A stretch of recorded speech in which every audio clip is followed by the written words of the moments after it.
خوش آمدید۔ آج ہم بات کر رہے ہیں اخلاقیات پر، یعنی وہ اصول جو نہ صرف ہمیں صحیح اور غلط کا فرق بتاتے ہیں بلکہ ایک بہتر زندگی گزارنے کا راستہ بھی دکھاتے ہیں۔ تو چلیں اس موضوع کی گہرائی میں اترتے ہیں۔ اچھا، کبھی سوچا ہے کہ ایک اچھی زندگی اور ایک اچھے معاشرے کی بنیاد آخر ہے کیا؟ یہ وہ سوال ہے جو صدیوں سے بڑے بڑے مفکر پوچھتے آئے ہیں، اور اس کا جواب کہیں نہ کہیں ہمارے روزمرہ کے فیصلوں میں ہی چھپا ہوا ہے۔ تو یہ اخلاقیات ہے کیا؟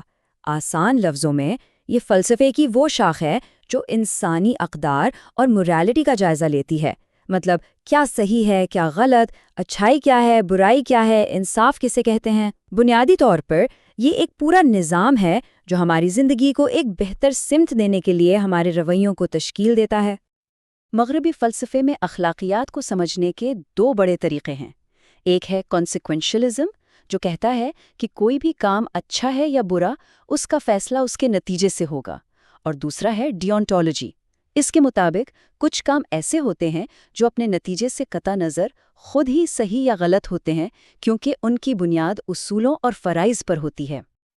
آج کل ہم دیکھتے ہیں کہ بہت سے معاشروں میں اخلاقی گراوٹ نظر آتی ہے۔ اس کی کئی وجوہات ہیں، جیسے دینی تعلیم سے دوری، والدین کی طرف سے تربیت میں کمی اور میڈیا کا اثر۔ ان سب چیزوں کی وجہ سے ہماری اخلاقی بنیادیں کمزور پڑ رہی ہیں۔ تو آئیے اب آگے بڑھتے ہیں اور دیکھتے ہیں کہ اسلامی اخلاقیات اس مسئلے کا کیا حل پیش کرتی ہے۔ اور یہ صرف کچھ نظریات نہیں بلکہ ایک مکمل عملی نظام ہے۔ اسلامی اخلاقیات کی جڑیں دو بہت ہی مضبوط ذرائع میں ہیں۔ پہلا ہے قرآن کریم، جو ہماری رہنمائی کا بنیادی سرچشمہ ہے، اور دوسرا ہے سنت نبوی صلی اللہ علیہ وآلہ وسلم، جو قرآن کی عملی تفسیر ہے، یعنی اسے زندگی میں کیسے نافذ کرنا ہے۔ تو یہاں سب سے اہم نقطہ یہ ہے کہ اسلامی عقیدہ صرف کوئی فلسفیانہ یا نظریاتی بات نہیں ہے، نہیں، بلکہ یہ ایک حقیقی اور عملی طریقہ کار ہے۔ مطلب یہ کہ ایمان کا تعلق صرف سوچ سے نہیں بلکہ ہمارے عمل سے ہے۔ اب ہم اس بہترین مثال کو دیکھیں گے جس نے ان تمام اخلاقی اصولوں کو اپنی زندگی میں اپنا کر دکھایا۔ جی، ہم بات کر رہے ہیں پیغمبر اسلام صلی اللہ علیہ وآلہ وسلم کے کردار کی۔ نبی اکرم صلی اللہ علیہ وآلہ وسلم کو اسوہ حسنہ کہا جاتا ہے، یعنی کردار کا سب سے خوبصورت، سب سے کامل نمونہ۔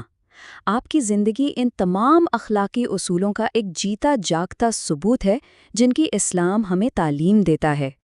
آپ صلی اللہ علیہ وآلہ وسلم نے خود فرمایا، مجھے بہترین اخلاق کی تکمیل کے لیے بھیجا گیا ہے۔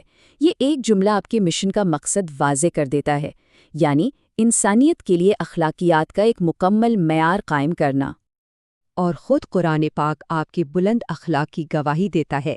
سورۃ القلم میں اللہ تعالیٰ فرماتا ہے، اور بے شک آپ اخلاق کے عظیم مرتبے پر ہیں۔ آپ کے کردار کے چند نمایاں خوبیاں دیکھیں: عدل، نرمی اور رحم، معاف کر دینا، سچائی، عاجزی، صبر، سخاوت۔ یہ وہ خصوصیات ہیں جو نہ صرف ایک مثالی انسان بلکہ ایک مثالی معاشرے کی بھی بنیاد بنتی ہیں۔ اچھا، اب ذرا دیکھتے ہیں کہ یہ سارے اخلاقی اصول ہماری روزمرہ کی زندگی، ہمارے خاندان اور ہمارے معاشرے میں کیسے لاگو ہوتے ہیں۔ خاندان وہ پہلی جگہ ہے جہاں اخلاقیات کا امتحان ہوتا ہے، اور اس کی بنیاد ہے میاں بیوی کا رشتہ۔ نبی اکرم صلی اللہ علیہ وآلہ وسلم کا فرمان ہے، تمہارے حقوق تمہاری عورتوں پر ہیں اور تمہاری عورتوں کے حقوق تم پر ہیں۔ یہ حدیث ازدواجی زندگی میں باہمی احترام اور ذمہ داریوں کے توازن پر کتنا خوبصورتی سے زور دیتی ہے۔ والدین کے طور پر بچوں کی اخلاقی تربیت ایک بہت ہی بڑی ذمہ داری ہے۔ گھر ہی تو وہ پہلی درسگاہ ہے جہاں کسی کے کردار کی بنیاد رکھی جاتی ہے۔ امام سجاد علیہ السلام فرماتے ہیں، تمہاری اولاد کا تم پر حق ہے، تم اس کی پرورش، اس کی تربیت اور خدا کی طرف اس کی رہنمائی کے ذمہ دار ہو۔ یہ بات واضح کرتی ہے کہ بچوں کی پرورش صرف ایک دنیاوی فرض نہیں بلکہ ایک گہری اخلاقی اور روحانی ذمہ داری ہے۔ اب اخلاقیات کا دائرہ گھر سے نکل کر ہمارے آس پاس، ہمارے پڑوسیوں تک پھیلتا ہے۔ بھائی، ایک اچھا معاشرہ اچھے پڑوسیوں کے بغیر تو بن ہی نہیں سکتا۔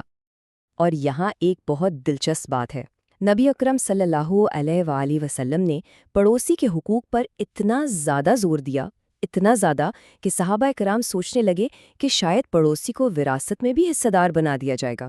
اس سے اندازہ ہوتا ہے کہ سماجی بندھنوں کو کتنی اہمیت دی گئی ہے۔ انفرادی تعلقات سے بھی آگے بڑھ کر اسلامی اخلاقیات ایک منصفانہ معاشرے کی تشکیل کے لیے ایک پورا فریم ورک فراہم کرتی ہیں، خاص طور پر انصاف اور معاشی مساوات کے حوالے سے۔ اس نظام کے کچھ اہم ستون ہیں، جیسے امام عادل یعنی ایک انصاف پسند حکمران کا تصور، پھر دولت کی منصفانہ گردش تاکہ پیسہ صرف امیروں کے ہاتھ میں نہ گھومتا رہے، اور حلال روزی کمانے کی اہمیت جسے فرائض کے بعد سب سے بڑی عبادت قرار دیا گیا ہے۔ تو اب ہم اس ساری گفتگو کے اختتام کی طرف بڑھ رہے ہیں، دیکھتے ہیں کہ اخلاقی اور سماجی اصلاح کے لیے ہمیں عملی طور پر کیا کرنا ہوگا۔ تو اس اخلاقی زوال کا حل کیا ہے؟ حل ایک جامع حکمت عملی میں ہے۔ سب سے پہلے قرآن و سنت کی طرف واپس لوٹنا، پھر خاندان کے اندر سے اخلاقی تربیت کا آغاز کرنا، اس کے بعد تعلیمی نظام میں اخلاقیات کو شامل کرنا، اور ہاں، انفرادی سطح پر احتساب اور روزمرہ زندگی میں صبر، سچائی اور درگزر جیسی خوبیوں کو اپنانا بہت ضروری ہے۔ اور آخر میں ایک سوال کہ ہمارے الفاظ اور ہمارے اعمال حقیقی معنوں میں ہمارے اخلاق کی کتنی عکاسی کرتے ہیں؟